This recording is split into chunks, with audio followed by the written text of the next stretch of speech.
Welcome and thank you for joining us for this special edition of We Get Work, live from Jackson Lewis's 2024 Workplace Horizons Conference. What follows are high-level conversations providing information on conference programs and, in light of the current legal, regulatory, and cultural landscape, why they were important topics to present now. In this episode, we explore what you need to know about a variety of topics that present daily challenges for employers, especially in 2024. Eric Magnus informs us that a quarter of the workforce may no longer be FLSA exempt. Now what? Joe Lynette and Tanya Mistretta answer the question, do we have to accommodate that? Laura Pearson-Scheinberg and John Siegel remind us why it's critical to effectively manage union and non-union workplaces in a revitalized labor movement. And John Siegel, this time along with Susan Groff, talk about California, specifically how to be a successful employer in an employee-friendly state. This afternoon, we're sitting down with Eric Magnus, principal in the Atlanta office at Jackson Lewis. Good afternoon, Eric. Can you tell us a little bit about yourself and your practice at Jackson Lewis? Yeah, sure. Great to be here. My practice is focused entirely on either wage and hour advice and counsel work, both federal and state law issues, and then I'm one of the co-heads of the class action practice group. So 65-70% of my work is defending class actions. Most of those are wage and hour cases, but not all. Have a lot of pay discrimination cases, other sort of discrimination cases that is an expanding part of our practice beyond wage and hour work. The title of your presentation today is A Quarter of the Workplace May No Longer Be FLSA Exempt. Now what?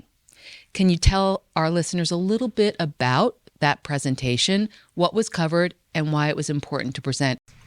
Yes, so the timing of this presentation was very important because right now the Department of Labor has told everyone that it is going to be coming out with a new final rule of a much, much higher minimum salary for all of the white-collar exemptions. So the white-collar exemptions are the administrative, the executive, and the professional exemption, which are by far the three most popular exemptions for employees at white-collar sort of workforces in the United States. So this would be an enormous increase in the minimum salary from something, what it currently is at $684 per week to something around $1,055 per week. So that's a near 40% increase. The Bureau of Labor Statistics has estimated that if that actually became the law, it would make about a little more than 25% of the U.S. workforce that is currently exempt, non-exempt, if employers did nothing in response.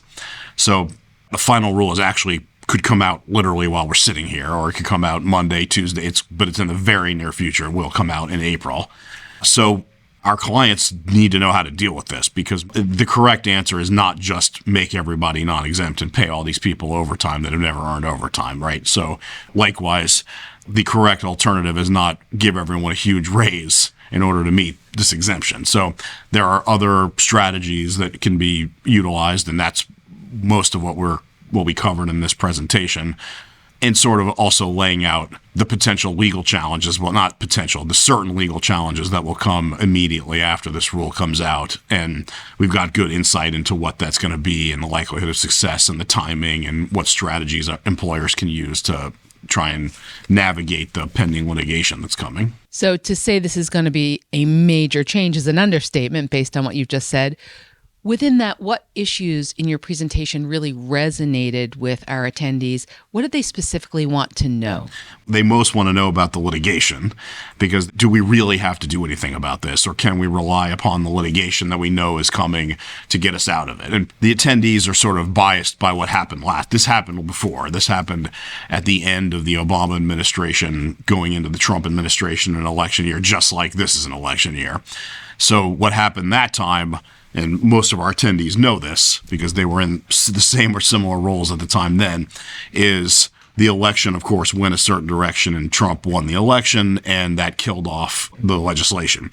So there's a sort of inherent bias to think that's what's going to happen again because history repeats itself. Most of the attendees want to sort of rely on that knowledge base, but of course, in politics, there's no guarantees, and you have to be prepared for whatever outcome is going to come. It doesn't mean the litigation is going to go the same way as it went last time. So most of the attendees, what they really are most interested in is our predictions on what's going to happen. Okay. So notwithstanding your predictions, what are some key takeaways that you provided to our attendees and you can provide to our listeners to set them up to meet what's coming down the pike? Yeah, the most important takeaway by far is to be prepared as if this is going to become the law, to not just be caught flat-footed. Don't be having the attitude of, I'll worry about this if it happens, because if you take that attitude, you're not going to have enough time. So you need to be prepared as if this is going to change the law, but not actually effectuating or communicating that until you know that it is. While you want to be prepared on the one hand, you also don't want to communicate to your workforce that, for example, everyone's getting a 40% raise and then you go back on it. So you have to have contingency plans that you're planning out ahead of time, but not actually effectuating those plans. And the instinct of a lot of the attendees, and just it's human nature, is to wait until we know in order to plan. And that is definitely not. The litigation could get shaken out days before the election. Like, you just don't know how it'll play out. So you got to plan ahead. Okay. So as we discussed, this is a pretty significant change. Since we were together last year at the conference, were there other major developments impacting employers in this area? This is certainly, in terms of like exemptions under the Fair Labor Standards Act, this is certainly a sea change if it actually happens, is a sea change. The major developments since over the last year have really been more about trends and litigation and sort of what the class action plaintiffs bar is paying attention to. And that we've certainly seen changes in. There is increasing focus on regular rate of pay cases. Regular rate of pay cases are when employers pay non-exempt employees bonuses or commissions or things that are not their run-of-the-mill hourly pay. You have to pay overtime on those amounts. And this is the Trump administration actually changed the regulations in this area to make it a lot more defined as to what has to be included in the regular rate. And the plaintiffs' bar is finally catching on that even though the per-person damages in these kind of cases tend to be very low, it's not surprising to any of our listeners that the reason why most of these cases are brought is for attorney's fees. So the plaintiffs' bar is caught up, and those are kind of gotcha cases because they're either correct or they're not correct, and they're not a lot to litigate. They can have a lot of attorney's fee exposure and a lot of low amount of dollars per person, but with a lot of people in those cases. So that's been a major trend. And like I talked about at the beginning, like for years and years and years, we really didn't get a lot of class action discrimination cases. There's a lot more judges willing to tolerate these cases and to let them get past initial motions to dismiss and into discovery, in particular pay discrimination cases where there's no evidence at all or no even allegations of intent, but just that companies' numbers don't look good and like women are making less than men. There certainly are race cases too, but most of them are sex discrimination cases. That in the last year, I think we, Jackson Lewis, are defending more of those cases now than I think we did in the last 10 years combined. And what's interesting is that it's not limited to the Californias and Illinois and Massachusetts. This is cases in Florida, Texas, Georgia, places like that that are not employee hotbed litigation spots. So that's been another thing that's changed, I think, a lot in the last year. So it sounds like employers have a lot to contend with in this area alone, not to mention all the other subject areas we've been covering at the conference. So how else is Jackson Lewis, how else are lawyers that practice in this area like you providing assistance to employers to help them in their organizations? Yes, on wage and hour issues in particular, it's very, are you doing it correctly or not? It's not like a lot of other areas where you have to sort of guess and do a lot of analysis or like, is this protected concerted activity? That's not an easy decision. Like people could disagree with that. One administration to another changes those things. In my practice, it's not really that way. Like if you do proactive audits and you're out on top of your own policies and practices and you know where the bodies are buried and things like that, you can be compliant. There's a lot of work to do that because, you don't know whether a manager in Pawtucket, Rhode Island is having people work off the clock. You don't know if some manager in Kansas is giving some spot bonus to somebody. So staying on top of what's actually going on in your organization and trying to monitor and control that, you can do this correctly. Wage and hours become ever increasing sort of state law practice. because the federal law hasn't really changed much in 80 years.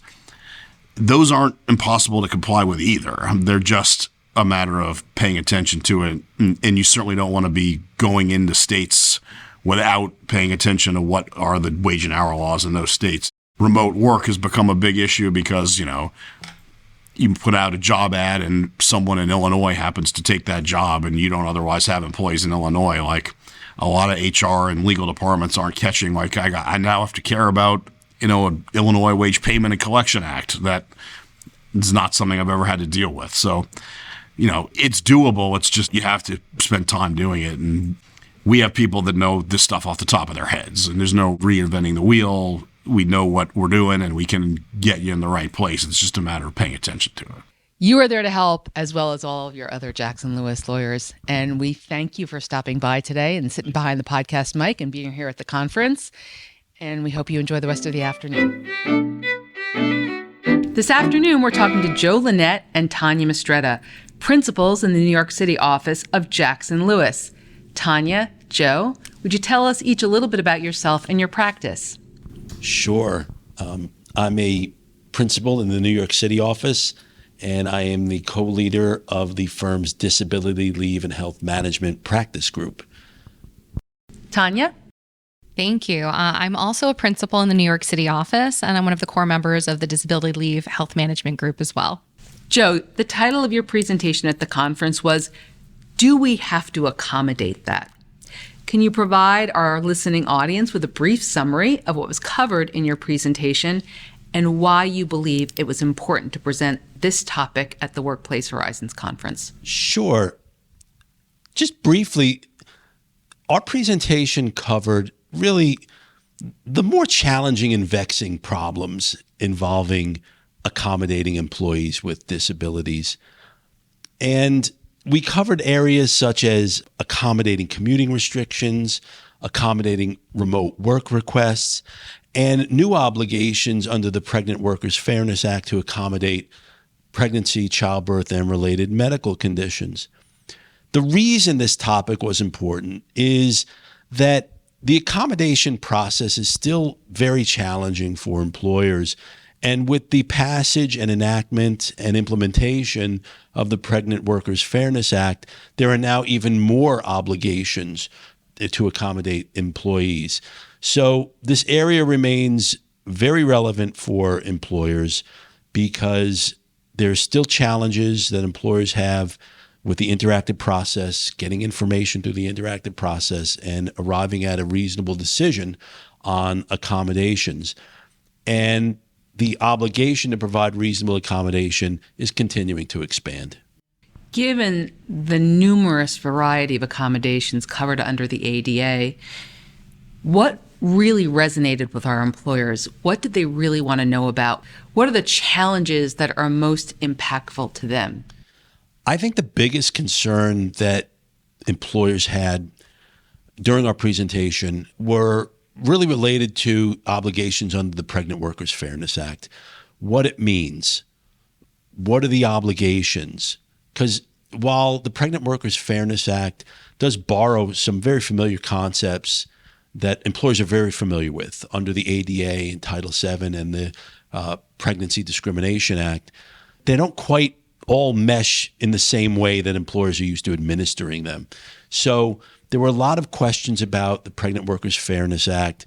The regulations have still not been finalized, but we do expect them any day now, according to some of the statements that Vice Chair Samuels made during yesterday's plenary session. So that was principally the concern. Everybody in the employer community wants to know what their obligations are under that law as understood by the EEOC. Tanya, over to you. In addition to the Pregnant Workers Fairness Act, what were other concerns that were addressed or questions raised during the presentation? Sure. I think both under ADA disability accommodation issues as well as under the Pregnant Workers Fairness Act, we still continue to get a lot of questions, including at yesterday's presentation on the return to work, right? So a lot of employers are still hybrid at this point, with some pushing to return to in-office. So we got a lot of really great questions regarding what are the potential challenges to bringing your employees back to work if an employee is asking to continue to work remotely for a protected reason, whether it be under the ADA or under the PWFA, and how employers can sort of go through that analysis and articulate an undue hardship. We also got some interesting requests, questions, inquiries on religious accommodations. We continue to see an uptick in the religious accommodation space since the pandemic, and employers are still struggling to manage those types of requests, even outside of the vaccine mandate context. Do you think the uptick in religious accommodation requests comes from the Supreme Court case that was decided? I don't think it's a coincidence. Certainly, the Supreme Court's clarification in Groff versus DeJoy has a lot of employers rethinking approaches in terms of how best to approach religious accommodation requests and how best to document undue hardship under the Groff versus DeJoy standard, which is substantial in the overall context of the employer's business. So we did get some good questions around that topic, and I expect that we'll continue to as we see the case law develop. Okay, thank you. So this is a lot of information and issues that employers have to deal with accommodations. What do you believe key takeaways employers should keep in mind when addressing these issues in their own organizations? That's a really good question, and I think it's an issue of evolution, right? The laws in the disability leave, health management, accommodation space are constantly evolving as our society evolves, as our workforce evolves, right? So I think it's really about staying on top of these issues, being proactive, getting ahead of them, and making sure that employers are prepared, because these requests are going to continue to pour in, and it's really about making sure that your policies and practices are in place and ready to address these issues as they arise. Thank you. Joe, since last year's conference, it feels like yesterday that we sat in the room talking about some of these issues, but it's been a year, and a lot can happen in a year. What do you think has been the most significant development affecting employers? Oh, there have been more than one in this space for sure. Tanya alluded to it or mentioned it earlier, the Groff decision, right? That was quite significant in the area of religious accommodations. The second was the EEOC's issuance of the proposed regulations under the PWFA, which will soon be finalized. And the third, I think, as almost as equally important, is employers continue to try to get their employees back to work, back into the office. And employees are continually pushing back against that. So we've seen some real struggles with employers trying to manage accommodation requests to work from home. How else, Joe, is Jackson Lewis helping employers grapple with these issues on a day-to-day basis? Well, we have a disability leave and health management practice group that's a very mature group, and it brings together a group of about 150 attorneys throughout Jackson Lewis that provides day-to-day advice and counsel on disability leave and health management matters. When the PWFA regulations are issued, we have a team already assembled to digest and explain those regulations to our clients. We usually will roll out a webinar for attendees to explain in clear and practical terms what the implications are going forward to accommodating pregnant employees. Joe, Tanya, thank you so much for joining us today, and I hope you enjoy the rest of the conference. Thank you. This afternoon, I'm sitting down with Laura Pearson-Scheinberg and Jonathan Siegel, principals in the San Francisco and Orange County offices of Jackson Lewis. Can you each take a moment to introduce yourself and tell me a little bit about your practice? Laura? Hi, I'm Laura Pearson-Scheinberg, and I am primarily a labor attorney. I also head up our retail industry group, and I really deal with the full life cycle of the unionization process, focusing primarily on preventative strategies and then through the whole union relationship. John? I've been privileged to spend my entire career with Jackson Lewis. So for the last 28 years, I've been doing traditional labor law, trying to help our clients in all aspects, dealing with unions and avoiding unions. Thank you very much for being here. The title of your presentation at the conference was Effectively Managing Union and Non-Union Workplaces in a Revitalized Labor Movement. Laura, can you provide our listeners with a brief summary of what you covered in your presentation and why it was important to present this topic at Workplace Horizons? Sure. So really it continues to be a labor renaissance. Unions are very popular, and I don't like to focus on the unions in particular. What I like to do is talk to our clients about positive employee relations. I want them to focus on really leaning into and providing a good employee experience, and it makes your organization stronger and better when you focus on the employee experience. Yeah. John, what were some of the issues that resonated with our attendees during your presentation at this year's conference? Well, I think the attendees took away with an understanding that it's a new day and it's a different labor movement. And the labor movement is revitalized, it's creative, it's engaged in some of the most creative, detailed social media campaigns, and that they need to change how they respond and take a more holistic, creative approach. Yeah. It's not your parents' labor union. So, Laura, what would you provide as some key takeaways for our attendees here at the conference, but also for our listening audience that might be thinking about these issues and facing these issues? Yeah, so I would just say have a plan, right? Know where your problems are. Pay attention to, your hotline calls, your complaints that may come through. I call it heat map it. So looking at both the external factors of what's going on in a particular region where you might have a location, and also what's going on internally with your organization. Are there changes? Are there things going on that may be unpopular? Are your management doing the right thing? Are you communicating the whys and the becauses behind what your decision making is? And do your employees feel engaged and connected to the organization? Laura, we talked a little bit about the Renaissance in the labor movement at last year's conference. What would you say are some significant or one of the most significant developments that employers are facing in 2024 since last year? So what I would say is that I have learned more labor law in the past 6 months than I have since the 23 years I've been doing labor law. The law has changed that much. And so it's really important to focus on making sure you're compliant, because the game has been upped into the reasons if you haven't. There has been changes in that you can get a bargaining order if you violate the law in a small way.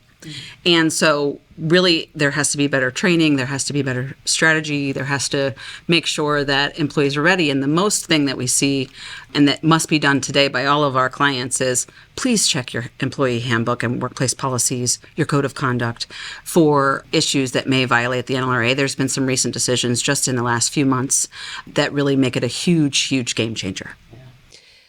So John, how else is Jackson Lewis providing assistance to employers on all of the issues that touch the labor area in 2024? Well, Jackson Lewis is on the forefront of being proactive with our clients and working with them to devise recognition programs, retention programs, training programs to offer them through seminars, articles, blogs, webinars. We're trying to do all kinds of creative engagement with our clients, and to also have them to take a step back and say, the current employees in today's workplace receive and process information differently, and we need to raise our game. And that's what we're really focusing right now with our clients. John, Laura, thank you so much for being here this afternoon and for sharing this information not only with our conference attendees, but our listeners. We hope you enjoy the rest of your day. Thank you. This afternoon, we're sitting down with Susan Groff and Jonathan Siegel, principals in our Los Angeles and Orange County office. Susan and John, can you introduce yourselves and tell us a little bit about your practice? Hi, I'm Susan Groff. Nice to meet you. And I am a principal in Los Angeles. I co-lead our California Advice and Counsel Resource Group and our National Advice team. And my name is Jonathan Siegel, and I'm a principal in our Orange County office, formerly of LA. And I spent a lot of time working with our clients pre-litigation, giving advice, and I'm also a traditional labor lawyer. John, the title of your presentation at the conference was How to Be a Successful Employer in an Employee-Friendly State, like California. Can you tell our listeners just a little bit about your topic and why it was important to present at our Workplace Horizons conference? Well, we thought it was important to put employers in a position of power where they can be successful and not be so reactive, be proactive on some of the bigger issues that employers are facing in California. And we had a great session and a lot of back and forth. We looked at reimbursement of business expenses. We looked at designing compensation plans and also coordinating leaves. What makes it so difficult for employers to navigate California law? Well, you can't just take the federal baseline. You have to really look at, where are there the distinctions, and they aren't always intuitive. And they're usually very onerous, very pro-employee. So sometimes there's missteps because people assume it's the same here as it is elsewhere, and it's usually very different. So, Susan, given that disparity, what were some of the issues that resonated with attendees during your presentation? What was really important for them to know? I think first was just all the different categories of incentives we have. We went into the distinctions between commissions and bonuses and the requirements that flow from that. Remote work, everyone's interested in remote work. Well, we covered, what are the expense reimbursement ramifications of that in California, which there are many. And then we also, I think resonated with the employers was the changes in California sick leave for 2024. So we discussed those changes. And then, of course, the patchwork quilt of all the different leaves of absences we have in California and how really they're very different and, they go beyond what the FMLA requires. And that's always shocking for employers. Shocking and challenging, right? So, John, given all of the challenges, what did you give to the attendees to take away? What were some of the significant key points they can take back to their organizations to help them with these challenges? Yeah, I think a lot of the attendees left with a plan that I can be proactive, I can be thoughtful, I can be creative. I don't just have to say, compliance, compliance, compliance. Yeah, we want you to comply with the law, but we also want you to brand it for your organization and turn a compliance issue into a positive planning issue and also help with retention and recruitment. So like in our session, we talked about hybrid and remote work, and we were talking about business expenses, which is not an exciting topic. People are like, expenses, I love that. No, what we talked about though is, it's not one size fit all. It's these employees that have this program, what's their usage? What's the expectations? What are really of this type of area of the country or of this job impacts the different types of expenses that may come in, and let's devise an approach. And so you look at the compliance of it. Hey, I don't want to violate the law, but you also want to look at the retention of it. If you have a program that is questioned by employees, it may pass muster, but it may create a frustration and they may look elsewhere. And so we want to create something that just meets the law, but also is rewarding and actually is a tool to keep them growing in the organization. You say the word California and it strikes fear in the hearts of employers. So, Susan, how else is Jackson Lewis providing assistance to employers and their organizations on these issues? Well, kind of dovetailing off of what John said, we're here to be real business partners. So please pick up the phone. We're here to partner with our clients on, solutions for their business. And then, of course, we have, our California blog. We're the only state with our own blog. Please subscribe. It's a wonderful resource. And, we're frequently having webinars and other programs, and that's usually communicated through the blog. But do partner with us because there's just no substitution for, really talking through these issues. Susan, John, thank you so much for taking time out to sit behind the podcast mic with us this afternoon, and enjoy the rest of the conference. Thank you. Thank you for joining us on We Get Work. Please tune in to our next program where we will continue to tell you not only what's legal, but what is effective. We Get Work is available to stream and subscribe on Apple Podcasts, Google Podcasts, Libsyn, Pandora, SoundCloud, Spotify, Stitcher, and YouTube. For more information on today's topic, our presenters, and other Jackson Lewis resources, visit jacksonlewis.com. As a reminder, this material is provided for informational purposes only. It is not intended to constitute legal advice, nor does it create a client-lawyer relationship between Jackson Lewis and any recipient.